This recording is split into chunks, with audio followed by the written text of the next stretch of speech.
Welcome to the Classical Commons Podcast. This is a conversation exploring the ideas, people, and trends in classical education. I'm Rob Jackson, founder of this digital platform, which is connecting classical school communities to talent and resources across the country. Well, today I am truly delighted to be hosting a former student who's become an accomplished poet, playwright, and critic.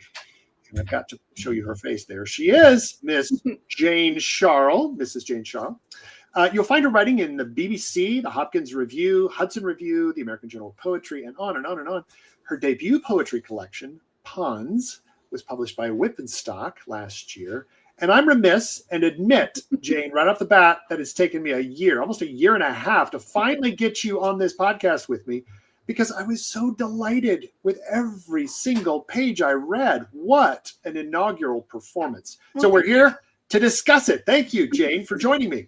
You know, it's actually kind of nice to have something up for review more than a year out. It's not very common. Usually after a year, everybody stops talking about it. So I'm delighted to be here. You're ready to get back to it. Good, yeah, good, good. For sure. Yeah. Well, as I mentioned, you know, I got to know you a little bit as an undergraduate, of course, because you took several of my courses. And I think I do recall that you had a bit of the weak knees that Frost refers to, right? When Yes. It comes to the poets, for sure. I've detected that, but it's different. You know, it's one thing to love poetry as I do, and I know you do. It's another thing to have the gift, a poet's gift. How did you come to discover your own gift of poetry? No, that's a good question, because when I was in undergrad, I wasn't really writing a lot of poetry. I wasn't one of the students who would read at the poetry nights or anything like that, because I was so interested in philosophy that I was thinking of going and getting a philosophy PhD and pursuing that. I was looking especially at medieval philosophy, but then I started recognizing, actually, it was in a class with Professor Udo Mittelmann, and I kind of got myself in a situation and I didn't do my work on time. And so I had to produce this final paper in a very, very small amount of time. And I ended up writing him a multi-page dramatic monologue poem that he loved, and I just submitted it because I couldn't really put together my thoughts. And he loved it, and he said, "This is great. You should write more of this stuff." And I kind of thought, well, maybe I should. So then after college, I knew I wanted to go to grad school. I wanted to do something, but I wasn't really sure what. And poetry just kind of kept popping up as, oh, this is something I love. And then when I started learning about, you know, dramatic monologues as a real form and liturgical drama, verse drama, that kind of a thing, I thought, oh, this is what I want to do. I don't want to go do philosophy. I want to do this. So that's what I do now. Now, there is a poem in this collection, in the collection entitled Ponds, entitled The Philosopher's Millstone. Yes. Is there something here that's autobiographical? We won't read it today, but are you suggesting that there's a special place, a special punishment for the philosopher? What's going on there? Well, okay, so that one I did actually write in school, in college, and I didn't really edit it hardly at all. I kept coming back to it and thinking I need to improve this, and then I finally sent it out to some journals and realized I didn't. It was fine. It was done. But I think it's when I say philosopher in here, I'm definitely, you know, referring more to the analytic school, and especially the modern analytic school. So I wrote this, I think, after reading Language, Truth, and Logic, the A.J. Ayer, the early 20th century A.J. Ayer book that sort of blew up the connection between ethics and philosophy. And I just remember thinking the way he was using language just felt so brutal and manipulative and dead end. There's nowhere to go after that.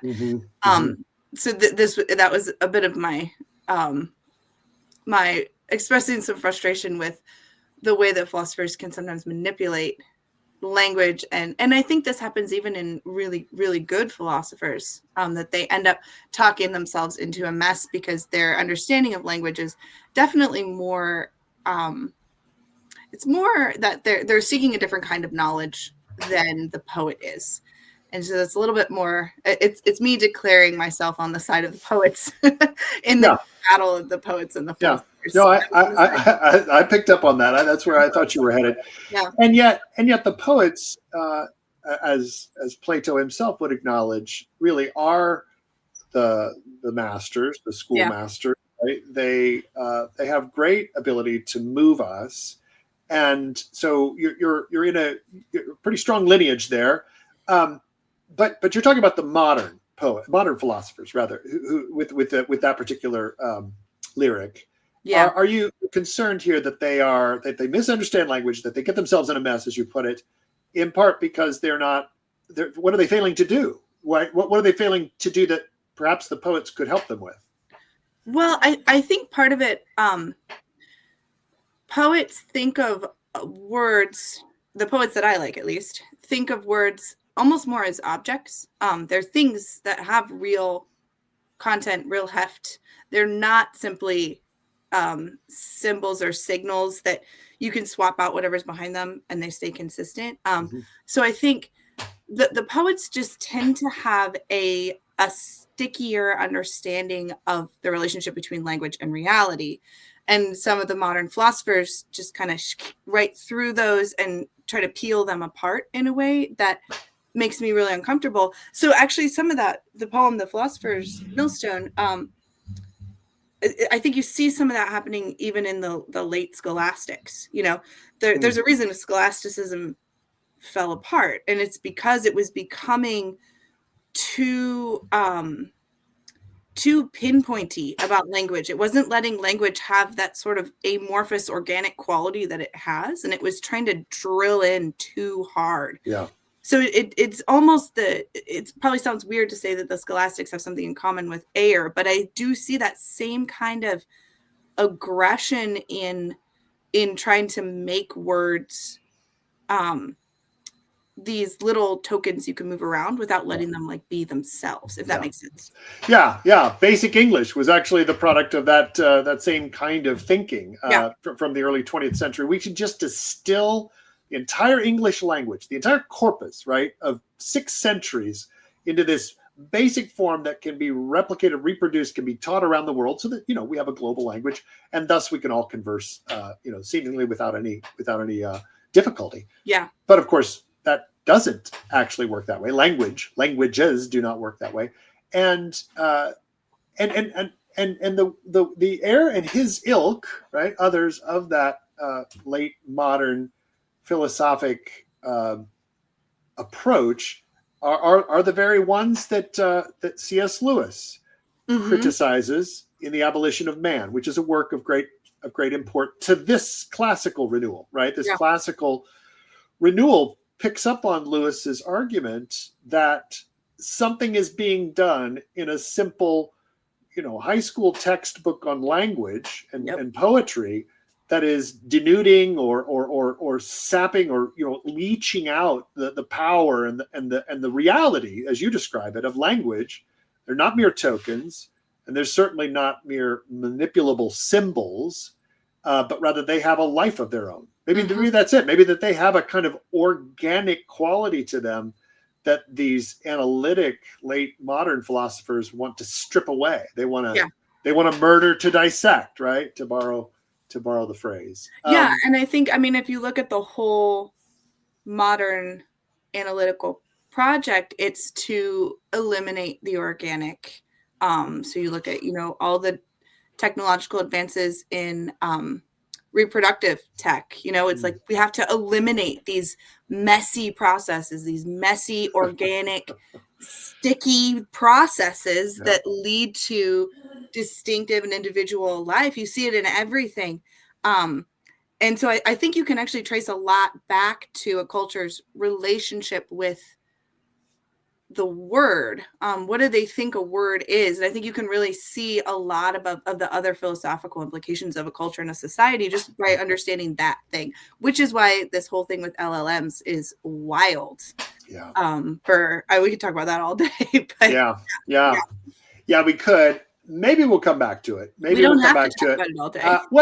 That's right. And we're still hashing these things out. But the fact that the corpus can be dissected and recombobulated, it seemingly in an infinite variety is disturbing. Yeah. Because of its inorganic quality. Like the sources are organic, right? When it was first spoken, when that sentence was first written, you take the corpus of Shakespeare and Milton or whomever and Chaucer and put this all together in our English mix and come up with something that feigns or is a facsimile of, right?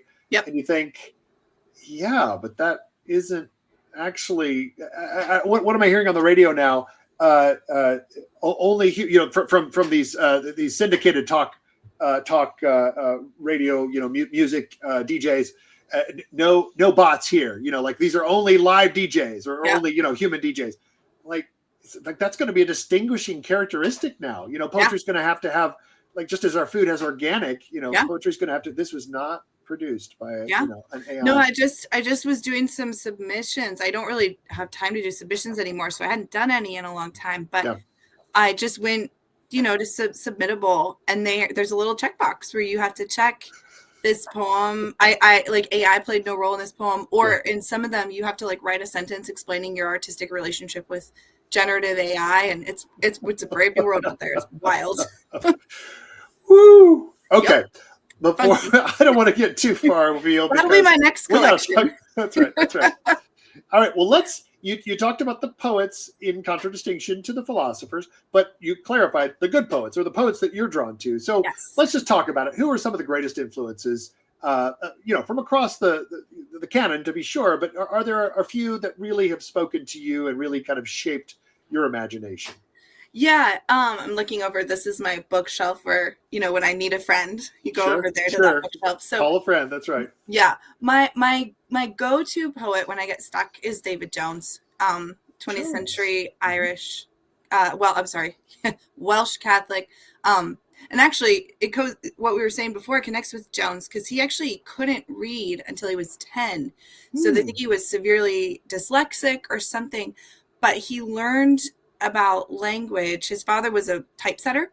So the way that he learned about language was by playing with it on the floor, with words, like actual physical words.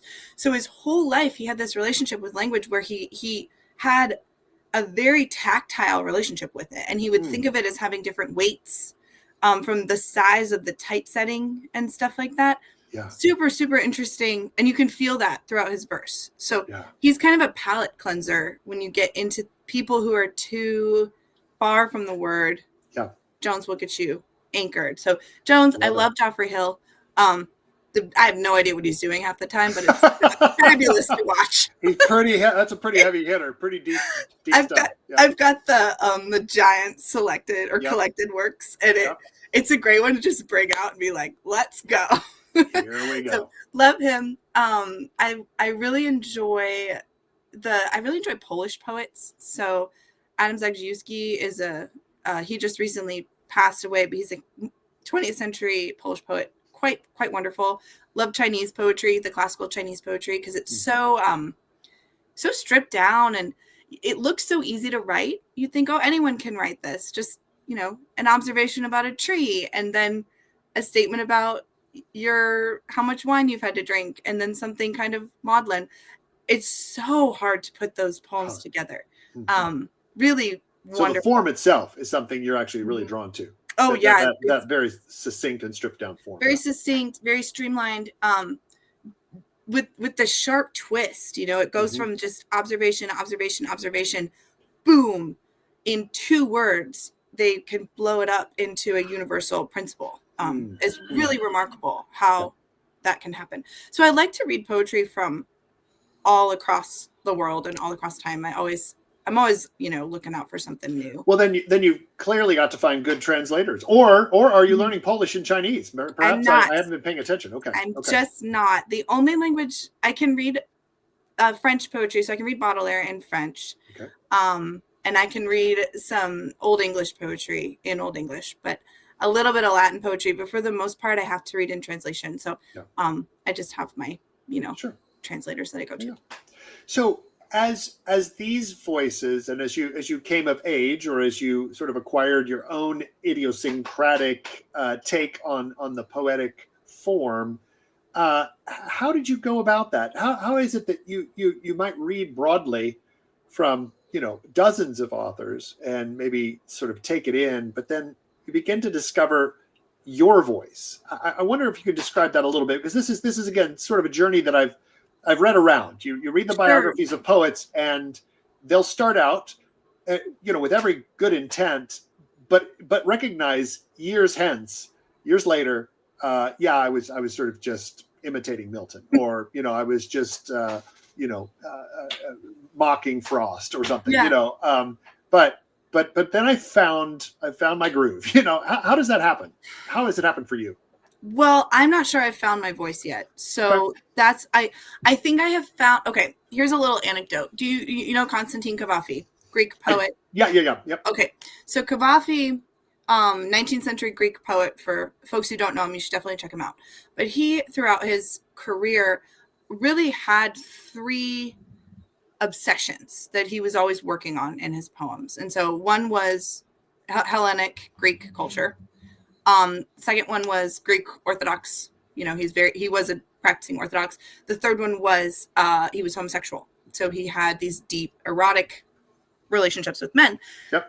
And so throughout his poetic career, in the beginning, the poems tend to stay in one of those lanes. So you get a bit of a schizophrenia reading his early poems, because you're going from, there's obviously deep relationships between those three themes. You've got the homosexuality and the Hellenic stuff. You've got the Greek Orthodoxy weighing in on that. What does that mean? But he really kept it all separate. And then he had this period I think it was in his 30s, where a lot of people that he knew died over a period of 10 years. He didn't really write a lot of poetry. It was a dark night of the soul thing. And he comes out of it. He was already a well-known poet. He'd published several collections, was fairly famous. And he came out of it with this new voice that brought all three of those passions together. So all of a sudden he could write a single poem that fully inhabited and brought forth all of those themes. It's almost miraculous to see the transition from early Cavafy to that later Cavafy, and the just what he's able to do. And you can tell that in those 10 years he was doing moral work, where he was trying to understand, how do these three things morally and in his own life make sense? How does he inhabit those three worlds? So I think that happens I think a lot of poets find a voice, they write one of those. I think really good poets find two of those and are able to put them together. And then I think the great poets, you could see them. They've got 3 or 4 even things present. So think about, we were talking about Archibald MacLeish. His poetry is deeply personal. It also has this sort of like American feeling of, it's got he's walking around towns looking at things. It feels like you have been to the town that he's in, but then also he can pop it out and do politics or religion anytime. So when you can stack those things, that's when you're great. I don't think I can do that yet, but I think I can do one thing well.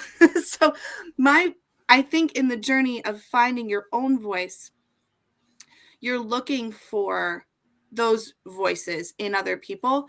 And then you're realizing, at least for me, okay, where's the moral smallness of vision or failure that makes it so that I cannot go from a poem about my mother dying to politics, or a poem about politics to eternity, something like that. Because in God, all those things hold together, so a perfectly clear vision, you'd be able to see the connections. And I think a lot of what a poet is doing is clarifying their soul to bring as many of those things together as they can. And that's when you get a great voice. So that's what I'm trying to do. I really appreciate you emphasizing this kind of moral journey that the poet must undertake to become to become great, as you have to. There's just no other way. Well, and obviously so I know you as a person of faith and of devotion to that faith, and I'm always with you. I'm always concerned that it not ever deteriorate in my life and the life of those that I have some influence over, my family, my children, my wife, that it not deteriorate into some kind of glib or cliche set of practices. So I'm intrigued by this notion that a moral journey requires perhaps suffering, some kind of ardor or work, like effort to persist and to sort of push through, lest again we just fall back on habit or a kind of routine, a routinization. Again, where we have these, I'll say these glib answers, right? So we've figured it out. It feels to me like the great poets are never satisfied with having figured it out, so to speak. That's because the poet cannot serve anything but reality. That's what the poet is doing. The poet is a servant of reality. In a weird way, the poet is not a servant of God insofar as God is an idea. He's a servant of the real God. He's not a servant of any political party. He's not a servant of any religion. He's not a servant of anything except what is actually real. But the problem is that what is actually real doesn't make sense. You can't, if you actually want to live in reality, there's always something that is disturbing, upsetting, frustrating. It's going to come in and blow up your categories. And so I think that's why you see poets coming back to the same subjects over and over again. You see that in great poets. It's like, how many garden wall poems is Thomas Hardy going to write? But it's because the garden wall is something real that keeps disrupting other attempts to simplify, to oversimplify the world, if that makes sense. It does, and I think we ought to get an example on record here, as it were. And I want to lead with this one because I'm pretty sure you're comfortable with or familiar with Robert Frost's work. So let me display on the screen one that I think you know, and then I'm going to ask you if there is one of your poems in the collection Ponds that might come somewhat close to this kind of echoing something of Frost's search for the real, as you put it, and yet dissatisfaction, just as you were describing Thomas Hardy, right, as not having captured it sufficiently, or there's another facet, or there's I've got to tell another one, I've got to try another, I've got to try my hand again. So anyhow, I think you know this one. Just if you'll permit me real quickly, for once then something. Others taught me with having knelt at well curbs, always wrong to the light, so never seeing deeper down in the well than where the water gives me back in a shining surface. Picture me, myself, in the summer heaven, godlike, looking out of a wreath of fern and cloud puffs. Once, when trying with chin against a well curb, I discerned, as I thought, beyond the picture, through the picture, something white, uncertain, something more of the depths, and then I lost it. Water came to rebuke the too clear water. One drop fell from a fern, and lo, a ripple shook whatever it was lay there at bottom, blurred it, blotted it out. What was that whiteness? Truth? A pebble of quartz? For once, then something. Is this something of what you're after? And is there a poem in Ponds that might take us to this place of what? Of search? It's like quest, right? Yeah. Looking for. But not ever satisfied with I've got it now, right? There's that ambiguity as you described it. Yeah, no, that's actually, I like that you brought that one up. There's a poem in here called Watercolor. And it was originally called At Bottom from For Once Then Something. Oh, was it? Okay. Yeah. And then I changed the title just to make it a little clearer. But yes, that poem is really, I mean, when you read that poem, you're like, why would I go write another poem? Because that poem's been written, but you got to do the work yourself. You got to do it yourself. You got to do it yourself. Well, give us a stanza from Watercolor that captures a little bit of this, either the quest or the ambiguity surrounding it, of putting your finger on it almost, and then not quite losing it. Yeah. Blotted it out. It's not super long. Can I just read the whole thing? Yeah. Please go ahead. Please. In the pond, water layers like paint Nearest, a warming skin of green and gold, sinuous as a snake's back. Then further down, a muscled brown, pulsing with the carp's anguished coupling. But even that is not the bottom. The bottom, a vast swatch of color that cannot be seen, but only felt, as on the day when the pond was drought shrunk, and I jumped in and was caught knee-deep in silky muck, down where there pulses the sweaty, tender underarm, under breast, under thigh of earth, and still, long after human hands hauled me back to the world of greens and browns, I feel it sometimes beside me, brushing my neck, my arm, invisible. That other color, oxblood, amaranth, rose madder. No, not any of them, but now I think I know, at least a little, why God had the temple veiled the way he did. How Socrates chose his favorite hue.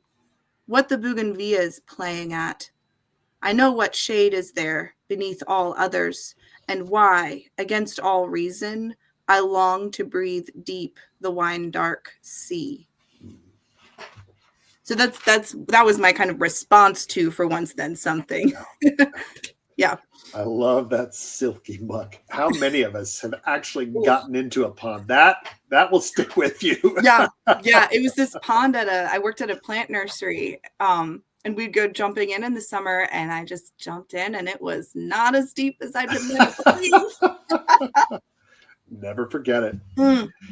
So tell me, as a poet who obviously is looking for an audience, right? That's a part of the experience here. You're writing to enliven, to enrich, to communicate, really. But I'm interested in the state of poetry. You and I both know our dear poet. I'd like to call him friend, but he's definitely a colleague. Dana Gioia.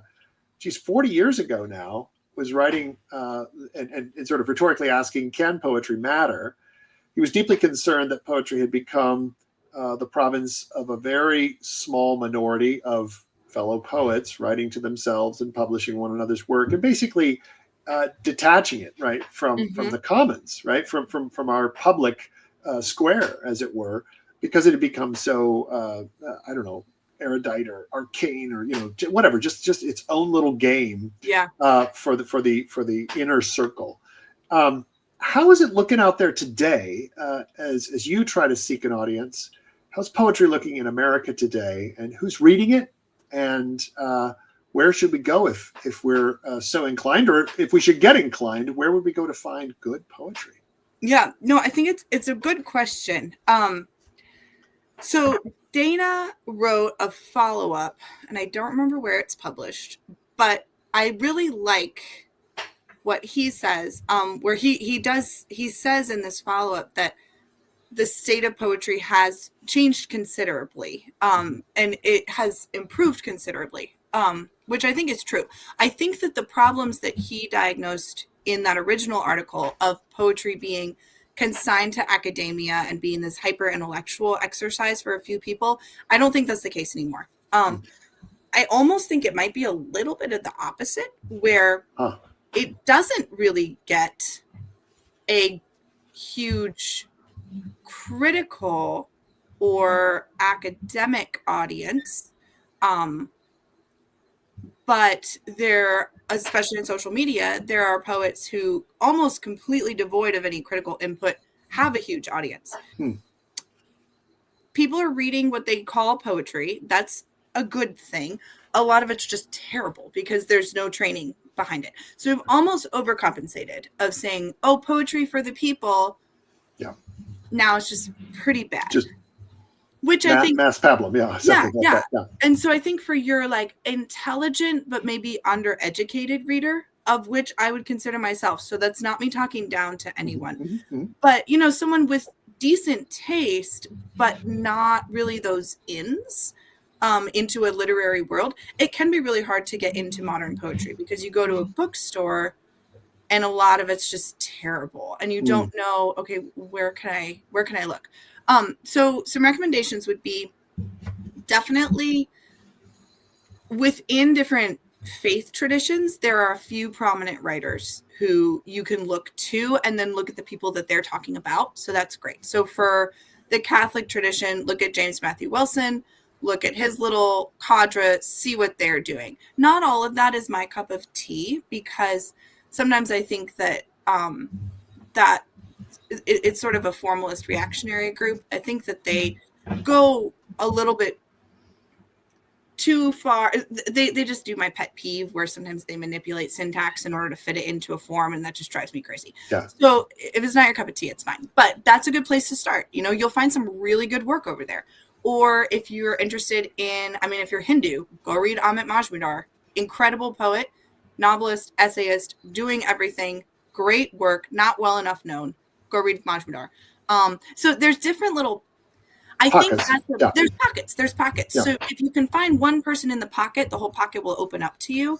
The other thing that is fun is there's a lot more little literary presses associated with larger things. So like Word on Fire, Bishop Barron's group now has a literary imprint, which is really neat. So you're seeing a number of groups add in a literary imprint. And so if you already have, you know, if you're already in that, oh, I kind of read, but I don't know how to do poetry, you should be able to find something that you can latch on to. Yeah. You can also just email me through my website and I'll send you a curated list. Well, I was going to say, you can give us some notes and Absolutely. we'll include them with this show as suggestions, kind of Yes. a bibliography of where to get started Absolutely. and where to go when you're looking. So your volume, which I didn't put this up on the screen earlier, and I would have chosen perhaps, I don't know if I should use Amazon, but there it is, as if it doesn't get enough business from us, right? There's the cover of your volume, Puns, and this is a part of a series. So maybe you could tell us a little bit about how you made the connection with, is that Poema? Poema, yeah. And what this series is about. Yeah, it's within Whiffenstock. Whiffenstock is a fairly big publisher that has a lot of little imprints in it. So it's just kind of the specialty poetry series within them. They also publish poetry through Cascade and through their resource. So if you go to their website, you'll find lots and lots of different places to find the poetry. Yep. But D.S. Martin started it just to do poetry that is really specifically wrestling with Christianity, Christian themes, religious themes in a way that is non-dogmatic and honors reality. That's the big thing. So, I had been sitting on this manuscript for a while and had been sending it around and hadn't gotten any bites on it. And I hadn't sent it over to Whiffenstock, and someone just connected me with Don, and it worked out. So I feel like I got really lucky with getting it published with them, because they have a really good lineup. So it was an honor to see it there. I was really, really happy about that. Yeah. You're on here. Am I looking in the right spot? Because sure that's his. Okay, so this is the same one, right? That's I just need the to same one. type in Scharl and we'll find your book. You there it is. There. That is what I should have shown. There we go. So there it is. There's Scharl's book on Whiffenstock's home. Oh, and Daniel Fitzpatrick, the next one down, he's a really good poet. Okay. I wrote the forward for that one. Oh, there you go. All right. Yeah, this is your circle. This is yes, it is. Circle. Oh yeah. And Dan is great. He's really quirky and he's funny, which a lot of contemporary poets are not. So his I actually think there ought to be some kind of litmus test, right? If you don't have a decent sense of humor, again, I get it. Sometimes you got to be a brooding poet, a Poe or something like that. But I prefer a little bit of humor, a little bit of levity. I mean, come on. Like, this is supposed to be joyful. Dan's first volume is called Yonder in the Sun, and it is laugh out loud. It's really incredible. Oh, yeah. Okay. It's this bright yellow cover with a single, gartered leg from oh, my gosh, it's a riot. It's a great collection. Well, we're going to bring you back for your drama and your playwriting later, because when it comes to Ribald and Bawdy, I think you have somehow cornered that market. I kind of think so too. But that's for another time. Okay.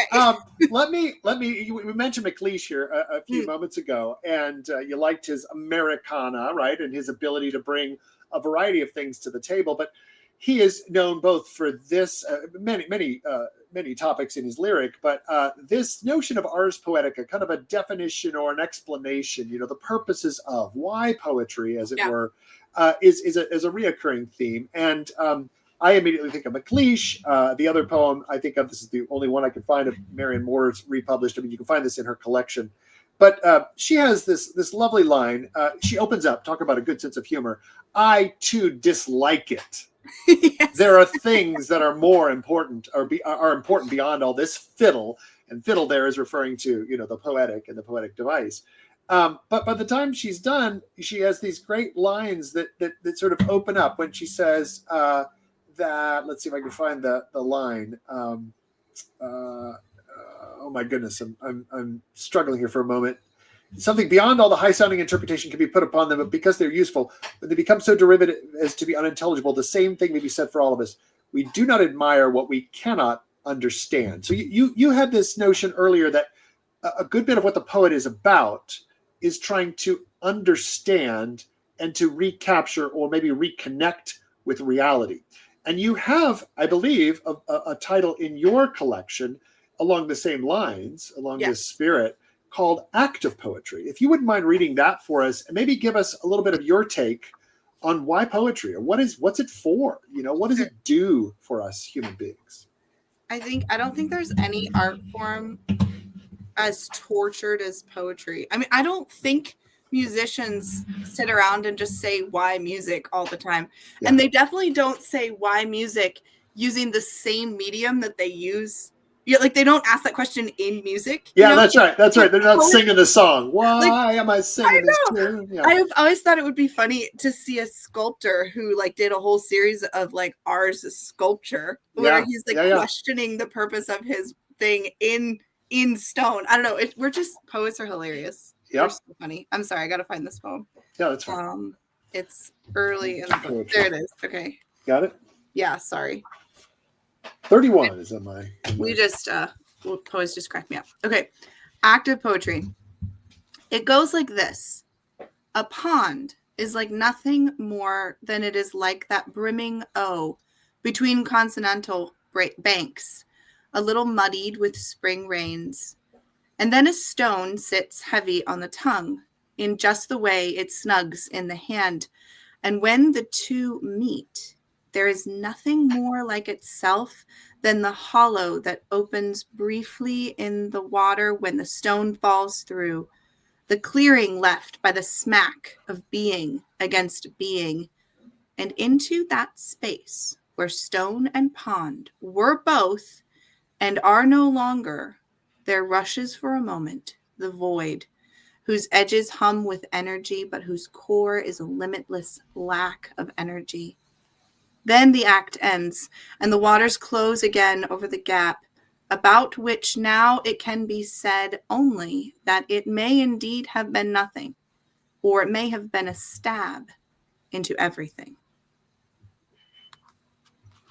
So I tell you what, that's still sounding a lot like our Frost, and not just in the poem we read, but his refrain of it. This is a momentary stay against confusion, right? Yeah. There's this sense in which the ice cube has to sort of surf along its own melting, right? And it's passing. There's an ephemeral quality to it, but you're longing. You're longing for some explanation of that void. This being meeting being, how do you put it? Being against being, right? That sort of opens up this space. Yeah. What's that space about for the poet? What's going on there? Well, okay. Do you know Leszek Kolakowski? Polish. I know some of his philosophic writing. Yeah. Okay. Yeah. So I have Main Currents of Marxism right here, and it's always staring at me. Because in the beginning of Main Currents of Marxism, he digs into this question of, did God create willingly as an act of volition, or was it so much a part of his being that it happened? It just bubbled out of him. So it's that, it's the basic Plotinus question, the nature of God. And then it follows over into, is God learning about himself through his creation? If the creation is part of him, and it's this new thing. How is he not learning about himself through creation? But then that butts up against the Christian doctrine of omniscience. So just these really, they seem kind of fiddly and weird questions, but I actually think that for artists, they're very, very important, because everywhere you have God there, you can substitute the artist. And then you have this relationship with your own art where you're asking, okay, am I doing this because I have to? Am I doing this because I'm making a choice? Am I doing this to learn about myself? And I also think, for me, my poetry is always, I tell my husband, I hope someday I can stop writing poetry and just pray really well. I just can't do the praying part yet. So hopefully someday it'll flip and I'll be able to not have to do the poetry part, because it does feel like a little bit of an intermediary for me right now. So there's a sense in which the word as a real thing, that it's simultaneously real and it represents a reality behind itself, greater than itself. That's just reality. That's just God. That's the Eucharist. That's Christ. That's all the things. And so as a poet, when you are working, for me, when I'm working with the word, I'm getting closer to God, to what is God's relationship with evil? What is God's relationship with non-being? Those kinds of questions, those are really important to me. Yeah. So, yeah. Well, the fact that this is a logos-centric cosmos, right? Yes. A logos generated, right?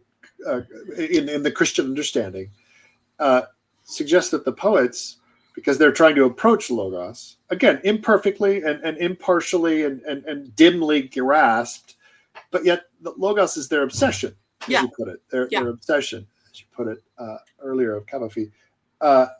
And as such, at least they're aiming or stretching or leaning in the right direction, right? Their inability to grasp, as Augustine would say, right? Anybody who's telling you that this is what God is not talking about God. There's something of being that of I am who I am, right? Who, well, of course, exceeds our dim and our just finite capacities of rationality.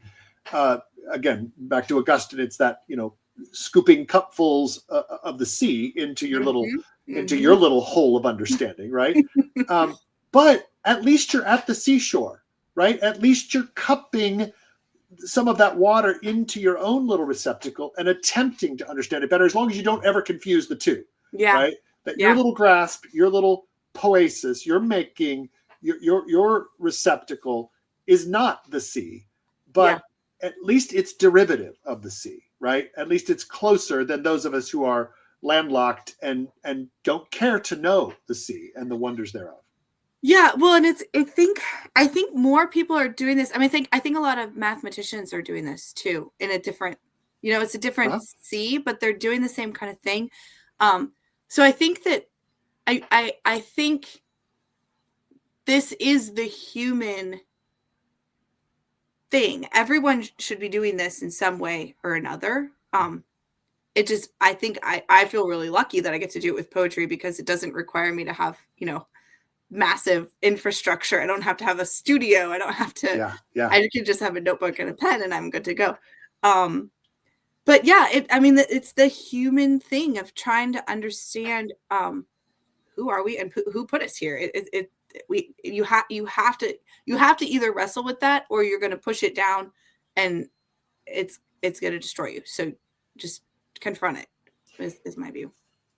You mentioned earlier the importance of proper training, that the TikToker who styles himself a poet is probably really unaware of any of this tradition of poetry. Maybe they've read a few poems, right? But they probably think just because they can either rhyme or they have sort of a ear for meter, or they've got a great turn of phrase. You're going way beyond the TikTok poets here. They are neither rhyming nor metering. Oh, okay. They don't do that. Okay. Anyhow, they think they've got some sort of gift. But anyhow, what would a proper sort of a properly ordered, and again, I don't mean it to be too systematic and kind of hidebound, but what would a good, sound, ordered study of the poets or preparation look like? What did it look like in your case? And you probably read some biographies of poets that would equip a person to consider the poetic as a part of their craft, that maybe one of their gifts.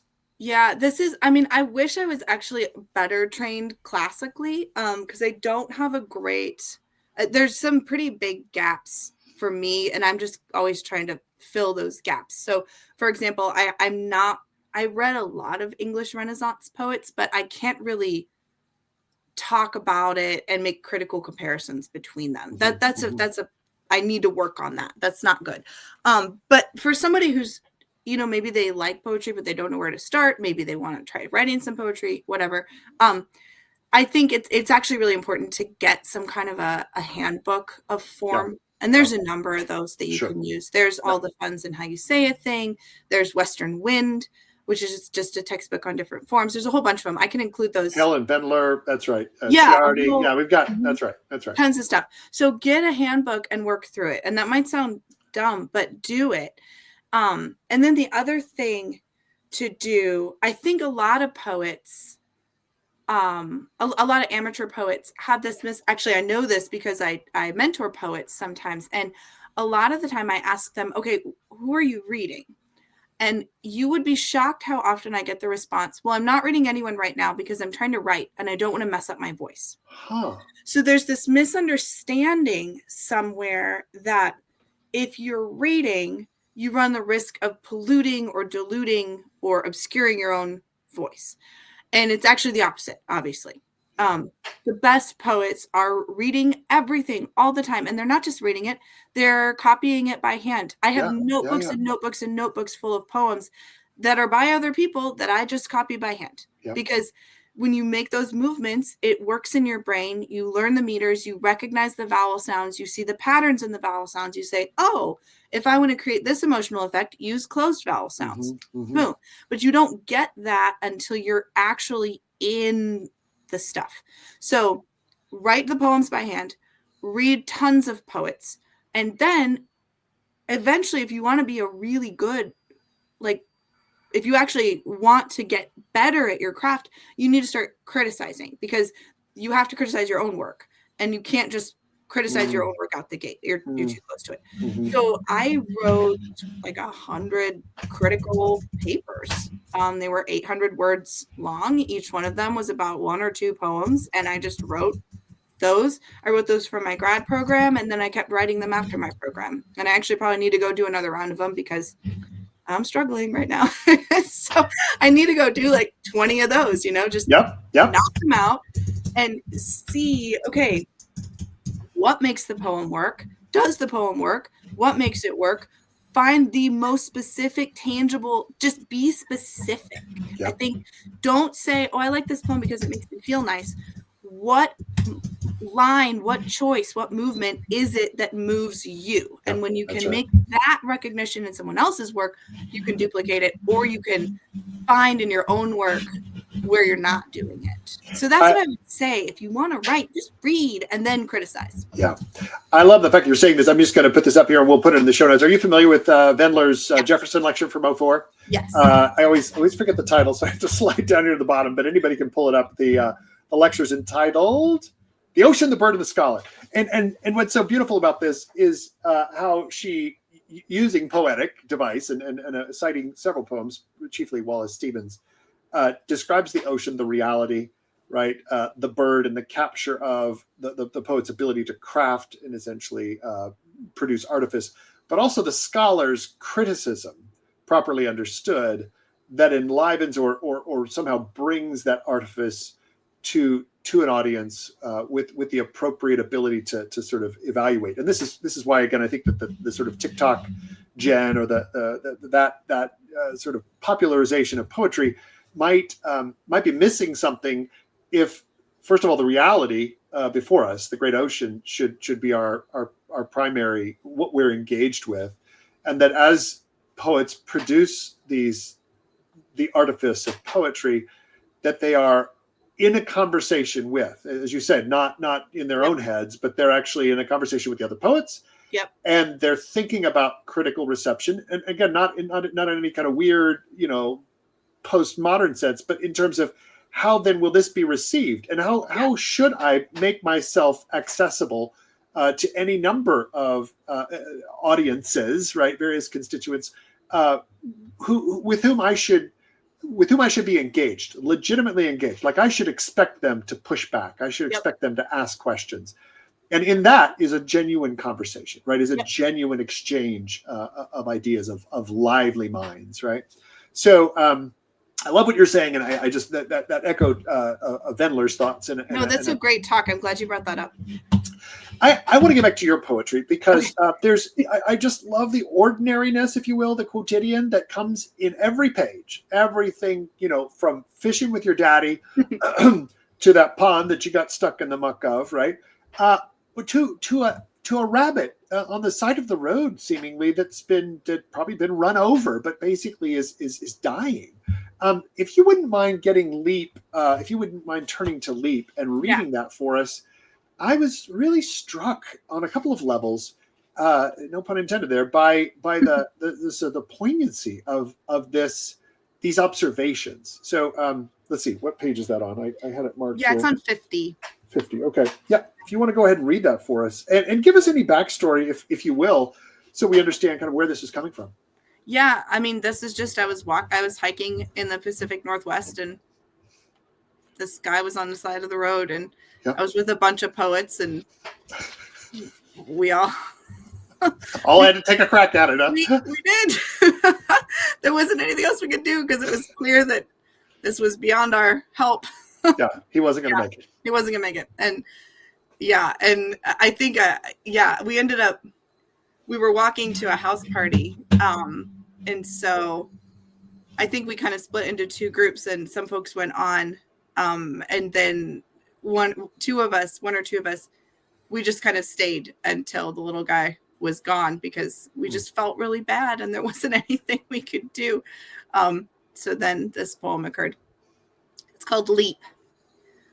One night along the path, I come upon a rabbit, wounded, lamed, his one bright eye a vast of black around a single star, head bent, back broken, but sleek forelegs still rampant, pumping in a final splendid frolic all alone, the mighty hind legs inert and bone thrusting from the fur, and still the great forelegs leap on, milling the whole little body in an arc upon the ground, all dark with blood, and still those legs leap on, springing as the muscles beg for life, for movement learned, and by time burned into those sinews that begin to still, but as the single star dims, will still, unto the very end, leap on. I read this, and I told you this before we jumped on, but I immediately thought of Gerard Manley Hopkins as Kingfisher's Catch Fire. Because as this little fella who's dying, right, in his final moments, this little rabbit is his life is ebbing away. He is, as Hopkins puts it, each mortal thing does one thing and the same, deals out that being indoors each one dwells. Right, that's his phrasing. That the self, the very bunniness of the bunny, continues to come out, right? Yeah. Even as his last breath is being drawn, and as sad as that is, obviously to see that life expired, his bunniness is built in. I mean, there's listen, we live, as you know, we live in Phoenix, and the bunnies are abundant. Yeah. Except for the coyotes that get a few of them, right? But yeah. There are many here, and even as this poem is describing those final moments, I can visualize these bunnies. I've got these little cottontails all over my yard at various intervals throughout the day.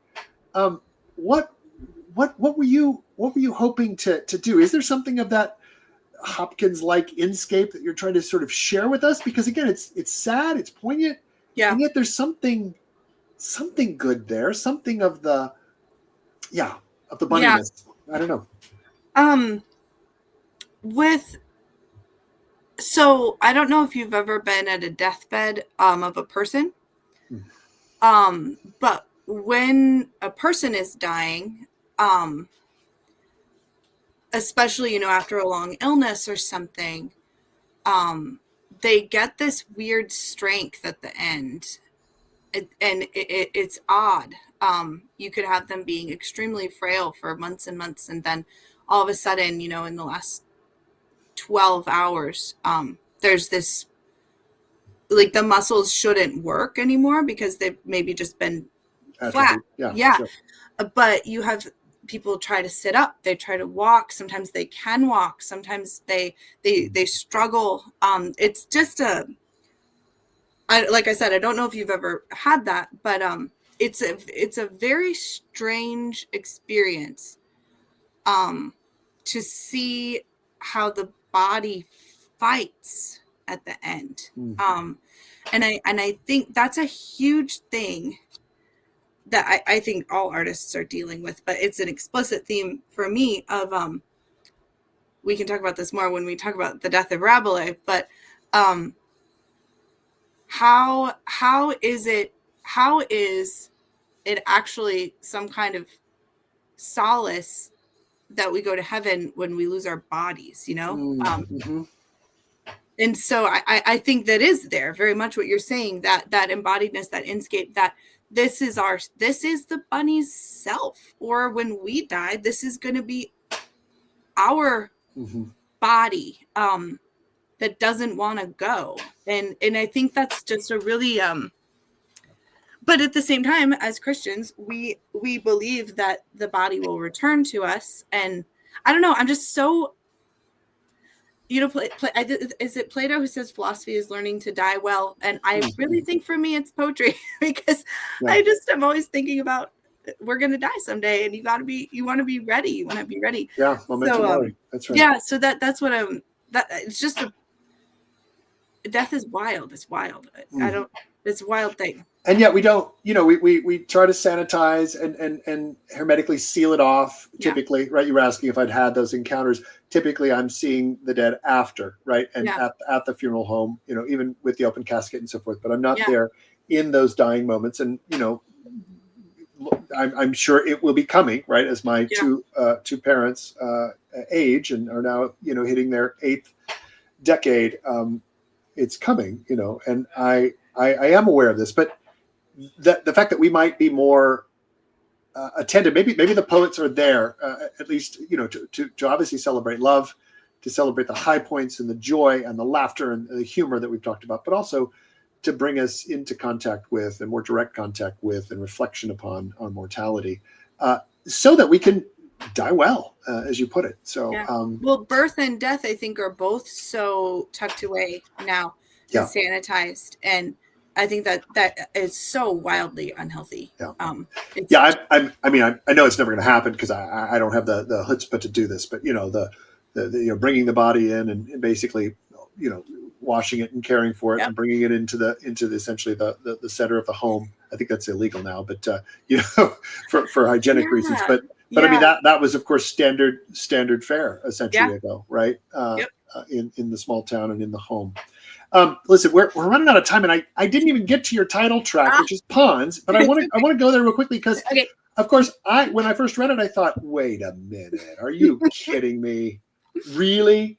So if you want to just give us, because it's a little too long for us to fully spend time with it, but you know, right beneath, there's an epigraph right beneath the title, the last words of Theodoric the Ostrogoth to his Magister Cassiodorus. Now, if I recall, we read some Cassiodorus back in the day, you and I. You were in my class, my history and philosophy of education class.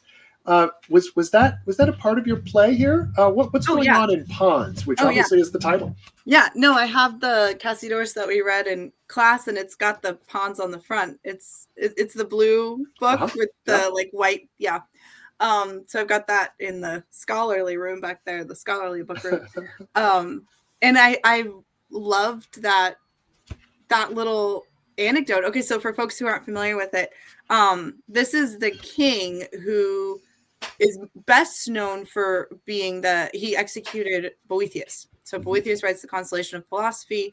Boethius was the Magister Officiorum of the Ostrogothic court, and then Theodoric decides that Boethius is not loyal, imprisons him. He writes the Consolation of Philosophy, and then he's executed. That's what this king is best known for. But he's a really fascinating guy. Under him, there was it's the Arian heresy, and he was called upon to make a decision, an official decision on this. And he's just like a barbarian guy. He wasn't classically educated. He was a Christian, but not. He still retained a lot of pagan elements, and right. He was in this very weird position of ruling over a Christian and a Hellenized Christian empire that was dying, and he was being called upon to make these decisions, these theological and philosophical distinctions that he was just in no way equipped to make. Fascinating man. I'm kind of obsessed with him. I wish just wild person, especially because we're living as a classical and Christian civilization around us is dying, and we have barbarians who are ruling over us, who are being called upon to make philosophical and theological distinctions that they're not qualified to make. So I think there's a really interesting parallel. I think you can see Theodoric the Ostrogoths everywhere right now if you look. There's one in a very big white house if you want to go see what I'm talking about. But I think that I have a lot of sympathy for sure. these barbarian rulers who are placed in positions that they ruling empires that they find beautiful but that they're not a part of. Like Theodoric, he was not a child of Rome, and all of a sudden he's ruling it. So I love him. And then he had Cassiodorus, who is sort of the father of the classical education. He's one of the first people to really put together the curriculum that becomes the mainstay of the medieval classical tradition. You all know all this. And he was a zoologist, and he made these ponds that the fish could swim in. And I love that, he's a philosopher, and he also loves building like little mini landscapes for animals. It's just great. It's such a lovely exchange, because Theodoric, again, as you say, the pagan convert who is sort of the admixture, but really his understanding of role is, I have the power. I am the throne and the scepter, and I bring about the order that you, the intellectual, the academic, right, the sort of the pond maker, benefit from. And you couldn't do any of this without me, which is true. And yet, as he says in one stanza, do you remember, this is now Theodoric, right? Do you remember that long spring when for weeks the rain up country fell and befouled the river with mud? And you were always laboring at building your useless little ponds, even on days when the frost still clung at dawn to the soil. Those fish ponds to which you wanted to bring, you said, the river as it ought to have been, right? But this is Theodoric saying, that none of that could happen, and you're just sort of busy with your useless ponds. So what is the poet trying to do here? What are you trying to do here as you sympathetically present Theodoric in his exchange with Cassiodorus? Yeah. Well, I think there's always the question, what's the point of poetry? Why do we do this? It's pointless. You're just making little ponds, and meanwhile the world is burning down around you. Why don't you go do something worth doing? And I think that's a very commonly held view, even among poets. You can see that in a lot of poets struggle to stay true to their poetry. I mean, even Auden succumbed to this, where he forgot what poetry was supposed to do, and he went and he wrote that terrible poem Spain, that then he had to retract because he said, I forgot what I was doing, and I forgot to just let poetry be itself. And instead I tried to use it in service of something else. Can't do it. So I think, but I also think like that is what it means to be humane. When we talk about the humanities, that is what we're doing, is we're creating a space where things can exist for their own good. And we have the space to study beauty, to have peace and calm. And obviously that's ringed around by, the silver souls that have to fight for us. And I think there's just a lack of mutual respect and recognition between the two parts of the body politic there, that ideally, in heaven we'll be able to be one and the same, and they'll be able to partner. But right now they just don't partner very easily and very well. So I don't know. I just love Theoderic. And so I wanted to give him a poem. Well, let's let him, through your voice, have the last word here in Pons, where he says again to Cassiodorus, after sort of berating him for not being much of a doer, not making much happen besides these lovely little ponds, I find some solace in that breeze, perhaps still, as over the surface of your ponds, in the stillness to which I go, it moves. You've done us a wonderful service, Miss Jane, as I used to call you, Mrs. Scharl. It is truly a delight. Pons has just revitalized my interest in form and in your work. It's lovely to see your voice coming to life, and I'm glad that you're continuing to pursue the craft again and again, and becoming active as critic and playwright. And we will have you back, I hope, to discuss your 2 plays now that are out there and being performed. So awesome. Well, this thank has you been so a much delight. for your time. Thank you. It's been great to have you. We'll talk soon. All righty.